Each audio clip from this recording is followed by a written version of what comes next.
Imagine this.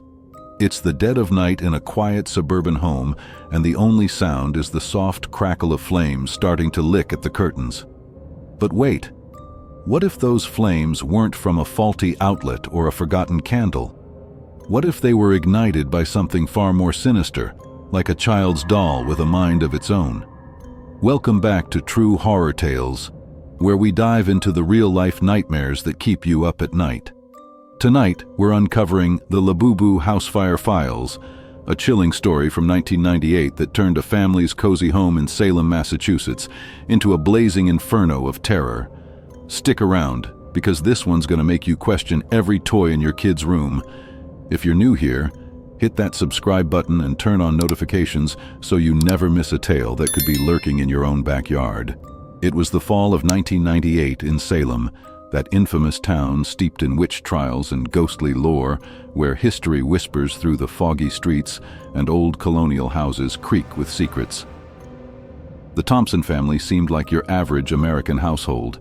Dad, Robert, a hardworking electrician who fixed wiring for a living. Mom, Elaine, a schoolteacher with a knack for storytelling. Their teenage son, Jake, obsessed with video games.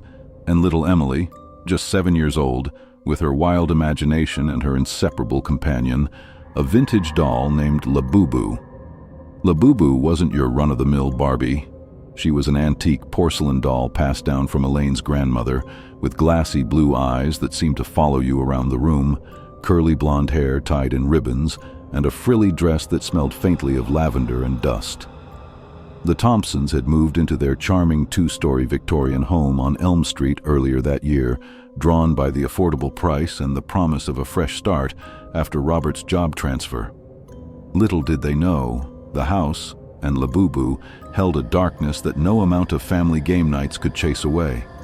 Emily adored her doll, carrying her everywhere, whispering secrets to her during tea parties in the attic. But as the leaves turned orange and the nights grew longer, something shifted in that house. The air felt heavier, like an unspoken warning hanging in the shadows. It started small, almost innocently, but that's how these horrors always creep in, slowly, so you doubt your own sanity. One evening, as the family sat down for dinner, they heard a faint scratching sound coming from upstairs, like nails dragging across wood. Robert dismissed it as squirrels in the attic, but Emily's eyes widened. "It's Labubu," she whispered, clutching her fork. "She's mad because I forgot to tuck her in." The parents laughed it off.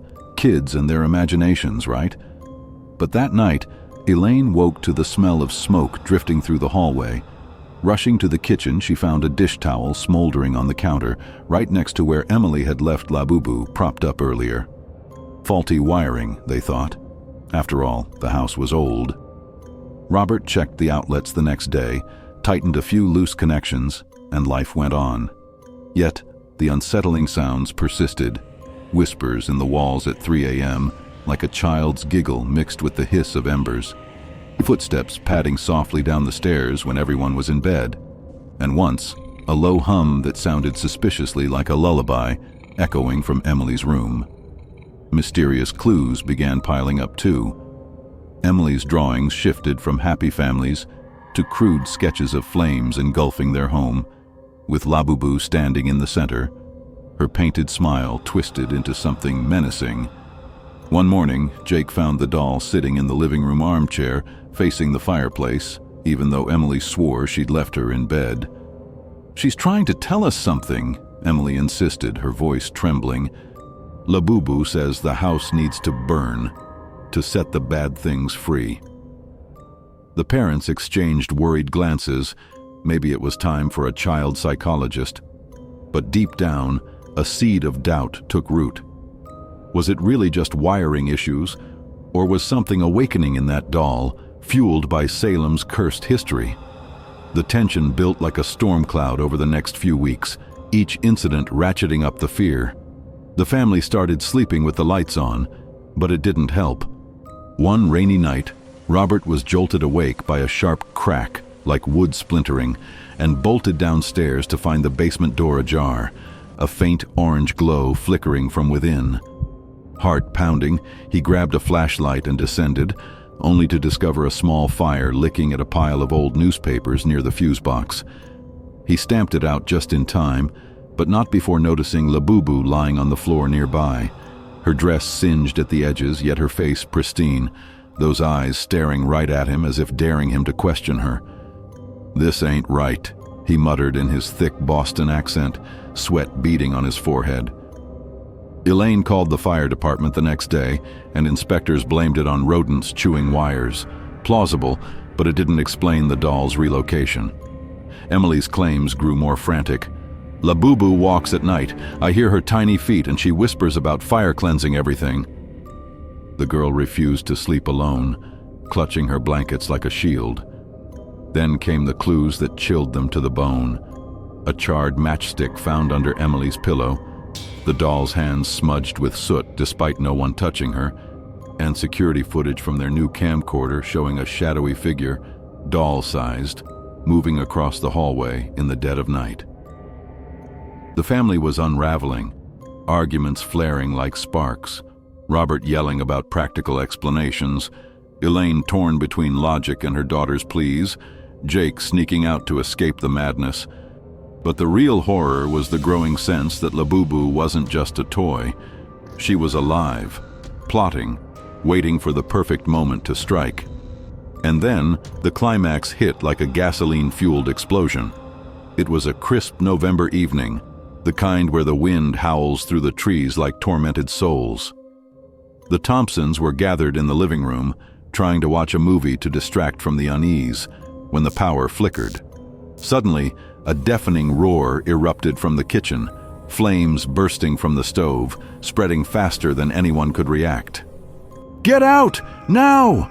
Robert screamed, grabbing Emily as smoke billowed through the house. Elaine snatched Jake, but in the chaos, Emily wailed, "Labubu, she's doing this!" The fire raged, consuming curtains and furniture in hungry gulps, the heat searing their skin as they fled into the yard. Sirens wailed in the distance, but the house was already an inferno, windows shattering like screams. Firefighters battled the blaze for hours, hosing down the skeletal remains under the moonlit sky.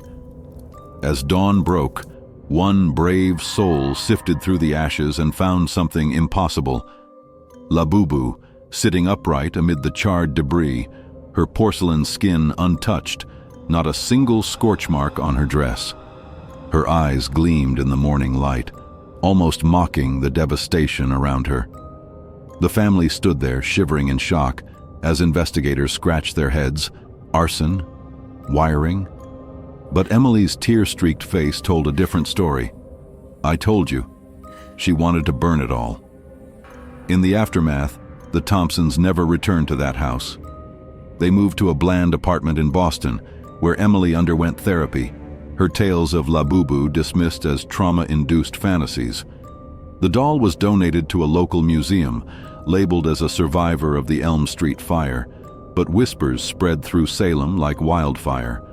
Locals claimed to see her eyes blink in the display case, or hear faint crackling sounds at night. The official report cited electrical faults, but the urban legend endures. Labubu, the doll possessed by some vengeful spirit from Salem's witchy past, forever seeking to purify through flames. The moral here? Listen to your kids. They see the shadows we adults ignore. Don't let everyday objects fool you. Sometimes evil hides in the most innocent forms, and if you ever inherit an old doll, maybe just leave it in the attic.